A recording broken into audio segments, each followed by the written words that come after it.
जय श्री राम दोस्तों। जैसा कि हम सभी जानते हैं कि फागुन मास की पूर्णिमा को होली का त्योहार बहुत धूमधाम से मनाया जाता है।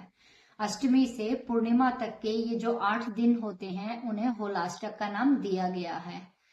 ये 8 दिन बहुत ज्यादा अशुभ होते हैं, इसलिए इन 8 दिनों में कोई भी शुभ कार्य करना या फिर जीवन की किसी भी प्रकार से नई शुरुआत को करना वर्जित माना गया। इन 8 दिनों को क्यों अशुभ माना जाता है, इसके पीछे एक छोटी सी स्टोरी है और वो स्टोरी है भक्त प्रहलाद की।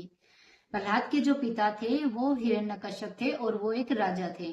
वो स्वयं को भगवान मानते थे और उनकी भी इच्छा थी कि उनका जो पुत्र है वो उन्हें भगवान माने।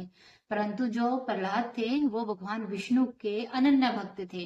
भगवान विष्णु के ऊपर उनका जो समर्पण भाव, उनकी जो निष्ठा थी वो बहुत ज्यादा मजबूत थी। उन्होंने अपने पिता को भगवान मानने से मना कर दिया और इसी बात पर हिरण्यकश्यप को बहुत ज्यादा गुस्सा आता था और उन्होंने लगातार 7 दिनों तक अपने पुत्र को बहुत ज्यादा यातनाएं और पीड़ा दी, ताकि वो इस बात को समझ लें कि उनके जो पिता हैं वो ही असल में भगवान हैं। लगातार 7 दिन तक कष्ट देते हुए जब हिरण्यकश्यप हार गए, तब उन्होंने अपनी बहन होलिका को कहा कि वो उन्हें प्रहलाद को अपनी गोद में लेकर अग्नि में प्रविष्ट करे, क्योंकि होलिका को वरदान था कि वो अग्नि में जल नहीं सकती। तो होलिका ने वैसा ही किया, परंतु हुआ बिल्कुल उसका उल्टा।